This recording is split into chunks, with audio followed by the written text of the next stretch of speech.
J'ai le droit à 20 minutes 21. Ouais, bah plus ça va, moins j'en ai. Oui, ça commence à me les péter, les élastiques, hein, franchement. Sérieusement. Aïe, aïe, aïe.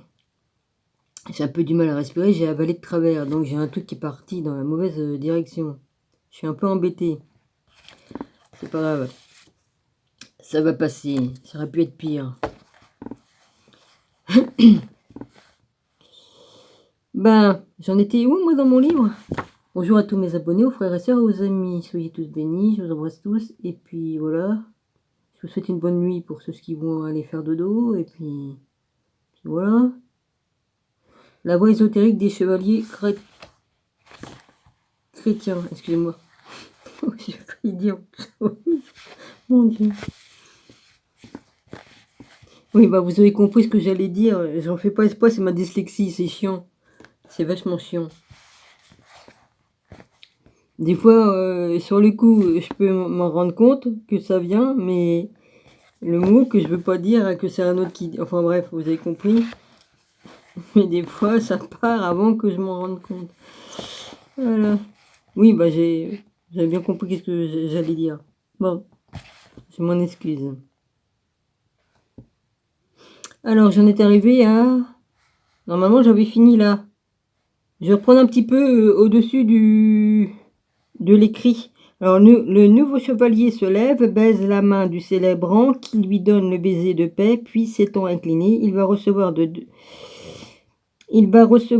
deux chevaliers assistants le manteau. Enfin, il échange le baiser de paix avec les assistants et selon leur rang avec les autres chevaliers. Puis il va occuper la place qui lui est assignée à l'issue des investitures. Le célébrant récite avec toutes les personnes présentes le Te Deum. Alors le Te Deum, T majuscule E, un peu plus loin, D majuscule E U M. Je crois que j'étais arrêté là. C'est normal que j'ai déçu, la vache, j'ai failli m'étouffer, la vache. Oui, enfin bref.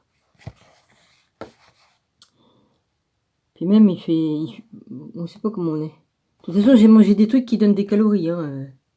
J'aurais pas dû manger les trucs là, avant. J'aurais dû attendre. Mais j'avais faim, bon bah voilà. Hein. Bon alors, il doit être dans les 10 heures, je sais plus combien. Bon, on s'en fout. Bon. Te dum laudamus. Te dominum confitemur.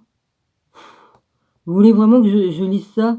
Te aeternum patrem. Omnis terra veneratur tibi omnes angeli.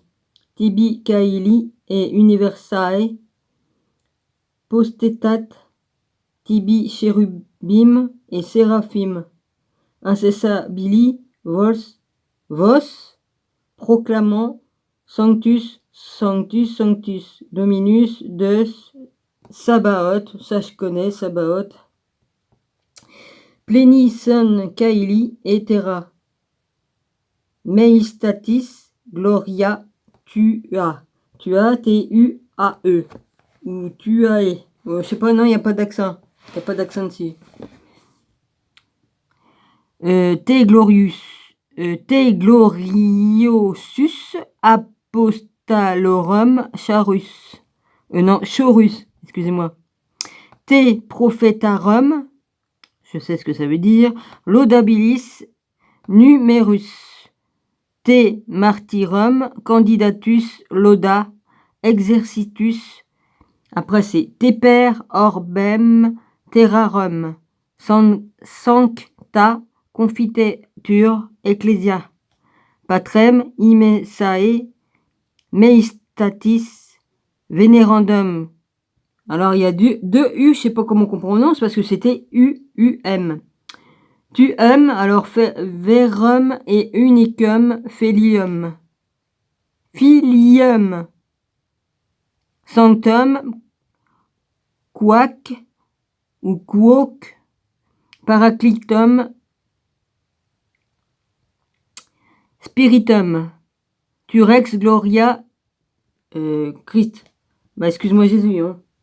Moi Je sais lire le latin, j'ai lu du latin il y a longtemps. Non, du vieux français du 12e ou 15e siècle, je sais plus. Non, l'église a été construite au 15e siècle, donc oui, ça se peut, il y avait des papiers, bah, ça avait l'air de dater de François Ier ou un truc comme ça, en vieux français. Eh oui, j'avais découvert des trucs, j'aurais mieux pas de les donner au curé, parce que franchement, s'il y avait un trésor à trouver dans l'église, j'aurais mieux fait de le donner à personne, et puis de ne pas chercher le truc. Normalement, ça revenait à des descendants. J'aurais dû chercher les descendants pour redonner la lettre à la famille qui avait planqué ça dans l'église. Parce que ça a dû être planqué, ces écrits, pour pas qu'ils soient brûlés ou quoi. Enfin bref, c'est pas grave. Dominique a cru bien faire, donc elle est allée au presbytère, donner tout ça au curé. Enfin, c'est pas de ma faute, je m'assis sur la marche du Sacré-Cœur, il y a un bout de marbre qui s'est détaché de la marche, et puis boum, oh, je dis, oh, il y a un trou là-dessous. J'ai passé ma main, puis qu'est-ce que je vois? Des parchemins, des papiers, quoi. C'était du vélin, hein, c'est du papier ancien, mais du papier très ancien, vous savez, comme autrefois. Ouais, ben, c'était écrit à la plume, hein, à la main. La vache. J'ai tout lu. J'ai tout compris. Je sais pas pourquoi que je comprenais. Je comprenais. Il y a rien à... C'était du vieux français. Je comprenais tout le vieux français. Il y a rien à faire. Je l'ai lu. J'ai eu des livres comme ça. J'ai lu. Et je comprenais. Voilà. Dieu a voulu que je sois doué pour lire les langues que je trouvais dans les anciennes langues. Voilà. C'est tout. Parce que je me suis instructionné. J'ai commencé à l'âge de 10 ans. Et puis j'ai lu tout ce qui m'est passé dans les mains. Tout. De toute façon, on a eu de la chance d'avoir une bibliothèque, ça m'a permis de lire des livres anciens aussi. Excuse-moi, je suis reparti ailleurs, moi. Enfin bref, après, je réfléchis, comme je regarde ma vie, je dis, Dominique, t'aurais pas dû. Mais j'ai cru bien faire, donc voilà. Mais je sais que c'est une erreur que j'ai faite ce jour-là. On croit bien faire, on est honnête, et puis je les aurais pas volés, les papiers, je les aurais gardés précieusement, puis j'aurais essayé de trouver, ou je les aurais donné, je sais pas, qu'est-ce qu'il fallait faire. J'ai dit, vu que c'est à l'église, je le donne au curé. J'aurais mieux fait de ne pas le faire. Dieu a voulu que je les trouve, mais c'était pas pour le donner au curé. Ça, c'est sûr. C'était plutôt de leur donner aux descendants de la famille. Ouais. Alors, tu, Patrice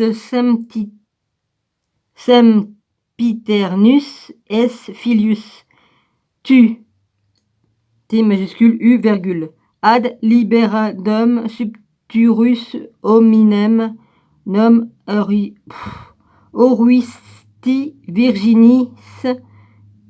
Faut que je prononce le S de Virginis. Peut-être parce que comme Unterum. Vous pouvez pas me la mettre en français? Tu divicto mortis oculeo. Aperuisti credentibus regna caelorum. Tu ad dexteram Dei sedes in gloria patris. Bon, ça je comprends. Ludex crederis es venturus. Te ergo quaesumus tuis famulis subvenis.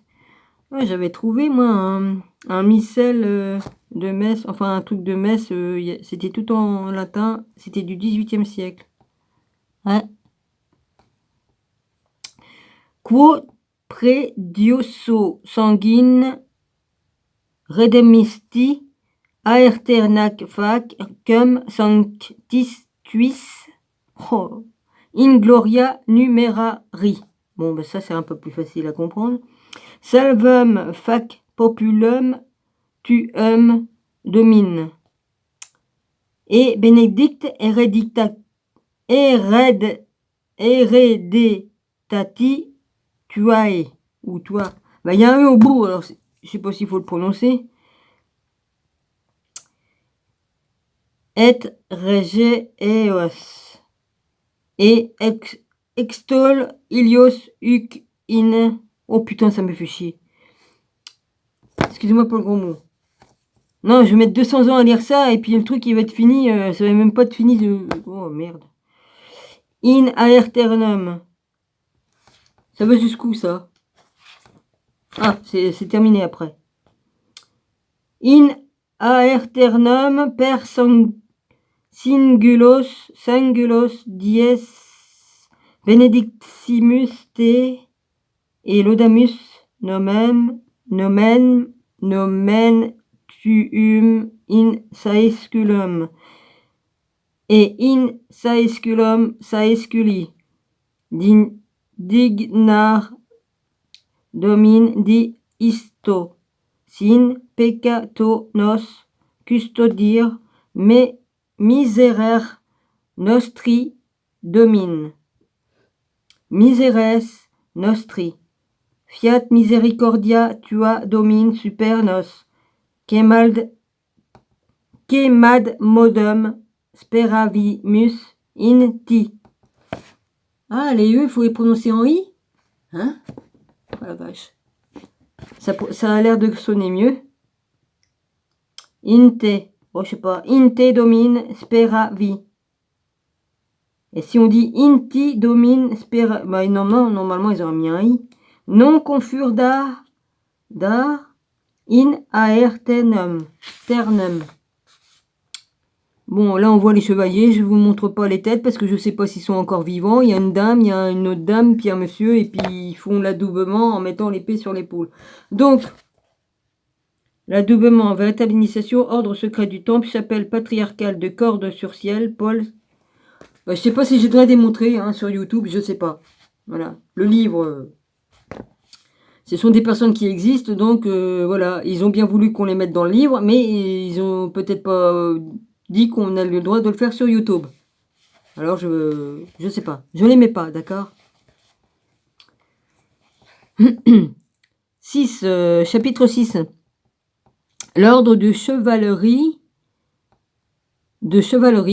comme cœur du travail intérieur. Là, il y a mon voisin qui fait dodo. Enfin, il se repose parce que demain, il a rendez-vous à plusieurs rendez-vous. Donc, il se repose. Ouais. C'est pour ça qu'on n'entend rien.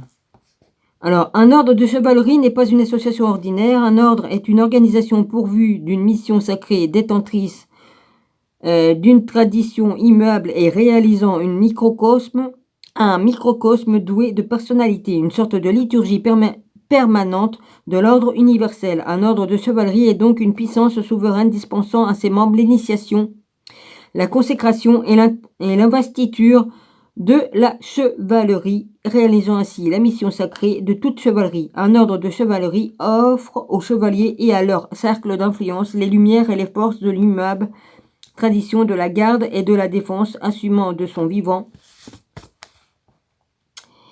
Tradition de la garde, de la défense, assumant de son vivant égrégore l'honneur du genre humain. Un ordre de chevalerie est au service de la gloire de Dieu, incarné dans la chair, témoignant dans les mouvances temporelles de l'univers tout entier, l'intemporelle splendeur de l'idéal la plus élevée.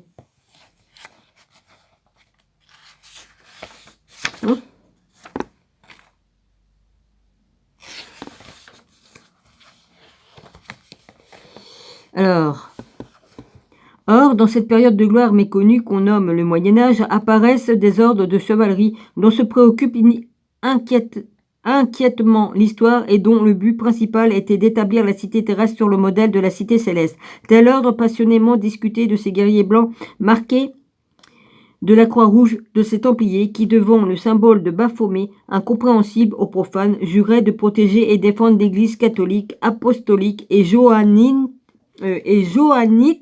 Ainsi s'éclaire la filiation qui lie à la chevalerie légende de la table ronde, la chevalerie historique des Templiers, et qui lie à l'esprit celtique le courant johannite de l'esprit catholique, filiation à laquelle se rattache épars dans le monde séparé par le temps et l'espace.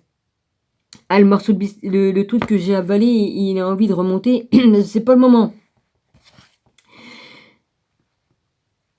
Espace, mais unis par une chaîne hermétique, les chevaliers de la Rose-Croix. L'ordre de chevalerie idéal préfigure l'ordre de chevalerie réalisé avant la chevalerie visible, tangible, groupant des hommes dont le pied ont foulé la terre, son modèle, la chevalerie légendaire, a projeté dans le monde de l'esprit l'ombre de son profil impérissable, et les siècles ayant versé sur elle leur nuage de poudre d'or, toutes deux se mêlent dans le prestige dont elles hantent nos imaginations. Victor-Émile Michelet.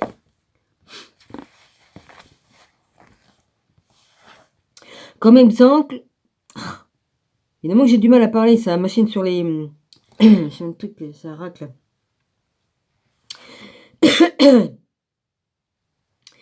Comme l'exemple, je parle maintenant de l'ordre des chevaliers, fort dite, de la colombe de Paraclet. Dans cet ordre ésotérique, le chevalier est adoubé ou armé par l'épée comme dans la plupart des ordres historiques. Cette chevalerie est guerrière. Elle se réfère à la tradition du Graal terrestre, ouvre la quête de ce Graal. Le travail qui est effectué au cœur de cet ordre concerne le chevalerie terrestre et les études portent sur les armes, l'armure, l'art de la guerre. L'ordre est très attaché à la transmission de chevalier à chevalier, conféré dans le sein de différentes églises gnostiques et dans de nombreuses églises chrétiennes ésotériques de la lignée occidentale, mais l'ordre des chevaliers faïdis de la colombe du Paraclet s'estime indépendant de tout ordre ou obédience de toute église aux cours royales ou impériales, respectant en cela l'origine de la chevalerie dans cet ordre. Les chevaliers qui doivent choisir et peindre leur armoirie se pensant errant ou se pensent errant quêteurs du Graal et des mystères de façon libre et éclairée. Ils peuvent se rattacher à n'importe quel évêque, indépendant lui aussi libre, ne disposant que de sa seule succession apostolique. En 1895, Jules Douanel s'exprime ainsi à ce sujet. La colombe de Paraclet était dans ses prétentions l'ordre johannique par excellence. J'ajoute qu'elle n'avait rien de commun avec les rites de la franc-maçonnerie chevaleresque. Ainsi, par exemple, elle n'avait aucun rapport avec l'ordre maçonnique des Templiers et celui des Chevaliers de Saint-Sépulcre. Le but du patriarche en instituant l'ordre avait été de grouper autour de la gnose une armée d'honneur formée d'éléments mondains et intelligents qui eût constitué un tiers-ordre gnostique envahissant les salons et les cercles des professions libérales. On ne demandait aux bacheliers ni serment, ni engagement, ni adhésion quelconque à la doctrine de Valentin. Seuls les chevaliers devaient appartenir soit à la gnose, soit au martinisme, soit à la Kabbale.